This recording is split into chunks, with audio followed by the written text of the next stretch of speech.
Abu Nawas menjadi gila. Sebelum masuk ke pembahasan konten, mohon klik lonceng dan subscribe-nya ya sahabat Alo, agar channel ini semakin berkembang dan menjadi salah satu wadah syiar agama Allah Ta'ala.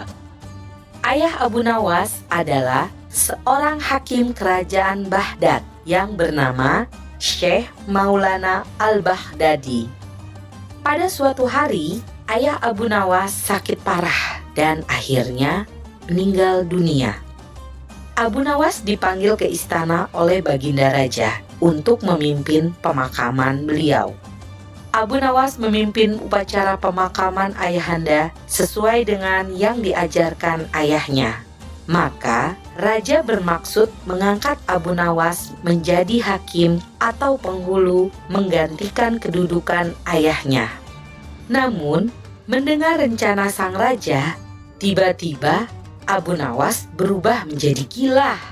Setelah selesai upacara pemakaman ayahnya, Abu Nawas mengambil sepotong batang pisang dan diperlakukannya seperti kuda. Ia menunggang batang pisang itu sambil berlari-lari dari kuburan bapaknya menuju rumahnya. Orang yang melihat menjadi terheran-heran dibuatnya. Pada keesokan harinya, ia mengajak anak-anak kecil dalam jumlah yang cukup banyak untuk pergi ke makam ayahnya.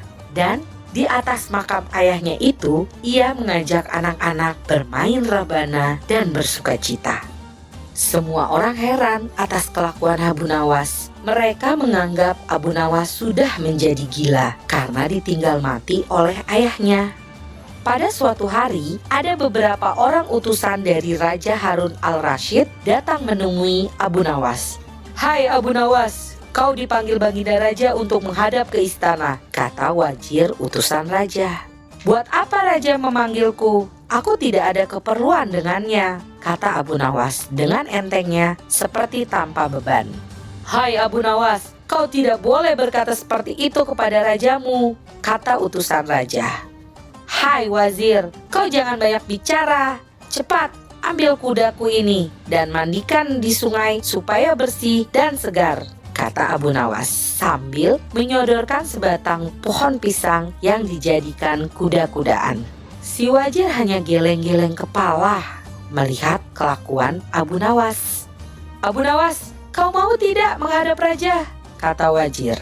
"Katakan kepada rajamu, aku sudah tahu, maka aku tidak mau," kata Abu Nawas. "Apa maksudmu Abu Nawas?" tanya wazir dengan rasa penasaran.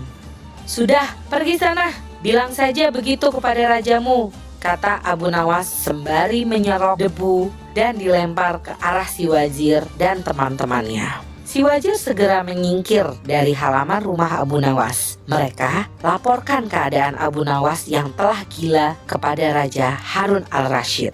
Dengan geram, raja berkata, "Kalian bodoh semua, membawa Abu Nawas ke sini saja gak becus. Kalian kembali ke rumah Abu Nawas, bawa dia ke sini dengan sukarela ataupun paksa." Si wazir segera mengajak beberapa prajurit istana dan dengan paksa Abu Nawas dihadirkan di hadapan sang raja. Namun, lagi-lagi di depan Raja Abu Nawas berlagak aneh. Bahkan, tingkahnya ugal-ugalan, tak selayaknya berada di hadapan seorang raja. "Abu Nawas, bersikaplah sopan," tegur Baginda. "Ya Baginda, tahukah Anda?" kata Abu Nawas. "Apa Abu Nawas?" sahut Baginda. "Baginda, terasi itu asalnya dari udang," lanjut Abu Nawas. "Kurang ajar, kau menghinaku Abu Nawas," seru Baginda Raja menahan marah. "Tidak Baginda, siapa bilang udang berasal dari terasi?" kata Abu Nawas. Baginda merasa dilecehkan. Ia naik pitam dan segera memberi perintah kepada para pengawalnya. "Hajar dia, pukul dia sebanyak 25 kali," perintah Baginda Raja. Abu Nawas yang kurus kering itu akhirnya lemas tak berdaya, dipukul tentara yang bertubuh kekar. Usai dipukul, Abu Nawas disuruh keluar istana. Ketika sampai di pintu gerbang kota, ia dicegat oleh penjaga. "Hai Abu Nawas, tempo hari kita telah mengadakan perjanjian. jangan lupa sama janjimu ya. Jika engkau diberi hadiah oleh Baginda, maka engkau akan membagi dua. Engkau satu bagian dan aku satu bagian. Nah, sekarang mana bagianku? Kata sang penjaga. Hai penjaga pintu gerbang, apakah kau benar-benar ingin hadiah Baginda yang diberikan kepadaku tadi? Sahut Abu Nawas. Iyalah, kan kita sudah buat perjanjian, kata si penjaga. Baik, aku berikan semuanya, bukan hanya satu bagian, kata Abu Nawas yang masih menahan sakitnya. Wah, ternyata kau baik hati ya, Abu Nawas. Memang harusnya begitu. Kau kan sudah sering menerima hadiah dari sang Baginda, kata si penjaga kegirangan. Tanpa banyak bicara, Abu Nawas mengambil sebatang kayu yang agak besar, lalu orang itu dipukulnya sebanyak 25 kali. Tentu saja orang itu menjerit-jerit kesakitan dan menganggap Abu Nawas telah menjadi gila. Setelah penunggu gerbang kota itu pingsan, Abu Nawas meninggalkannya begitu saja. Ia langsung pulang ke rumahnya. Sementara itu, si penjaga pintu gerbang mengadukan nasibnya kepada Raja Harun al-Rasyid. Ya Baginda Raja, ampun beribu ampun, hamba datang kemari untuk mengadukan Abu Nawas yang telah memukul hamba sebanyak 25 kali tanpa alasan. Hamba mohon keadilan dari tuanku Baginda, kata si penjaga sambil meringis kesakitan. Baginda segera memerintahkan pengawal untuk memanggil Abu Nawas. Setelah Abu Nawas berada di hadapan Baginda, ia ditanya oleh Baginda Raja. Hai Abu Nawas, benarkah kau telah memukuli penjaga pintu gerbang kota ini sebanyak 25 kali pukulan? Tanya Baginda Raja dengan sedikit geram. Ampun tuanku, hamba melakukannya karena sudah sepatutnya dia menerima pukulan itu, jawab Abu Nawas. Apa maksudmu? Coba kau jelaskan sebab musababnya kau memukuli orang itu, tanya Baginda Raja lagi. Tuanku, hamba dan penjaga pintu gerbang ini telah melakukan perjanjian bahwa jika hamba diberi hadiah oleh Baginda, maka hadiah tersebut akan dibagi dua. Satu bagian untuknya, satu bagian untuk saya. Nah, pagi tadi hamba menerima hadiah 25 kali pukulan. Maka saya berikan pula hadiah 25 kali pukulan kepadanya, jelas Abu Nawas. Hai penjaga pintu gerbang, benarkah kau telah melakukan perjanjian seperti itu dengan Abu Nawas? Tanya Baginda. Benar Baginda, jawab si penjaga pintu gerbang. Tapi hamba tidak mengira jika Baginda memberikan hadiah pukulan, kata si penjaga. Dasar tukang peras, sekarang kena batunya kau, kata Baginda Raja marah setelah memahami semuanya.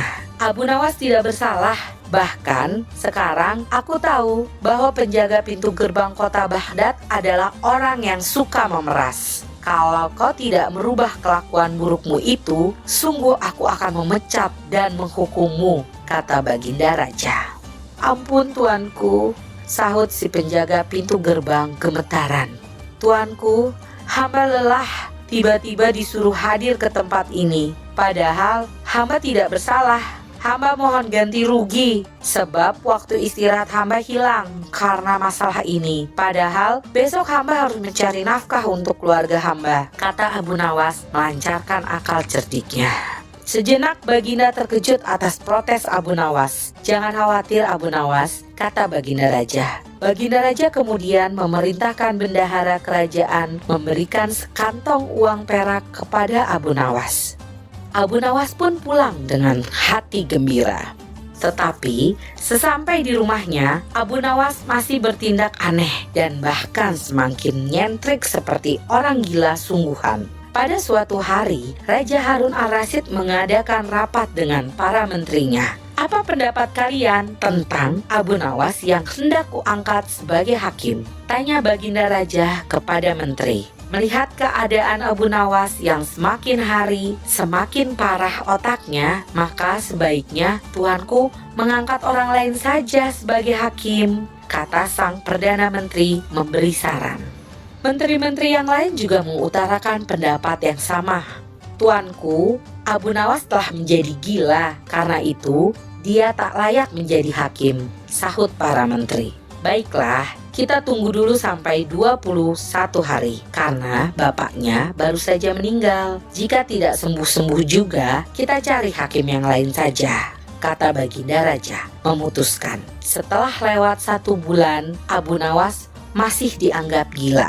Maka Raja Harun al-Rasyid mengangkat orang lain menjadi hakim atau penghulu kerajaan Baghdad. Pernah dalam suatu pertemuan besar, ada seseorang bernama Polan yang sejak lama berambisi menjadi seorang hakim. Ia mempengaruhi orang-orang di sekitar Baginda untuk menyetujui jika ia diangkat menjadi hakim.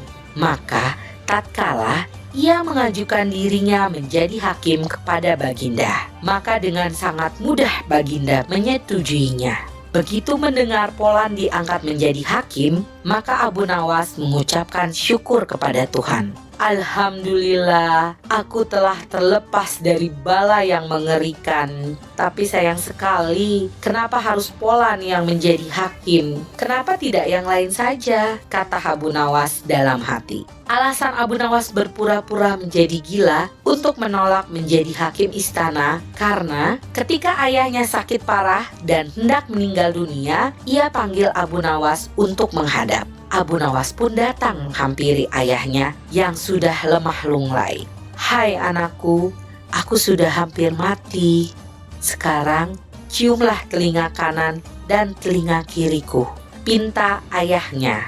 Abu Nawas segera menuruti permintaan terakhir ayahnya. Ia cium telinga kanan bapaknya. Ternyata berbau harum, sedangkan yang sebelah kiri berbau sangat busuk.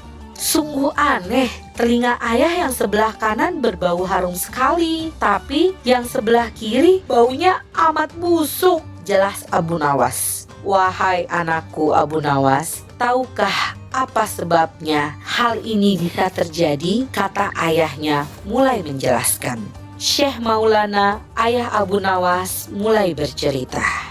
Pada suatu hari, datang 2 orang mengadukan masalahnya kepadaku. Yang seorang, aku dengarkan keluhannya. Tapi, yang seorang lagi, karena aku tak suka, maka tak kudengarkan pengaduannya. Inilah resiko menjadi hakim penghulu. Jika kelak kau suka menjadi hakim, maka kau akan mengalami hal yang sama. Namun, jika kau tidak suka menjadi hakim, maka buatlah alasan yang masuk akal agar kau tidak terpilih sebagai hakim oleh Raja Harun al-Rasyid. Tapi, Raja Harun al-Rasyid pastilah tetap memilihmu sebagai hakim, kata bapaknya.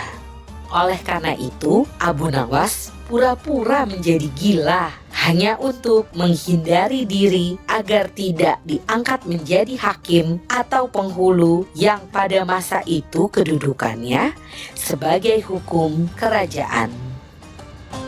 Jangan lupa untuk klik lonceng dan subscribe-nya ya.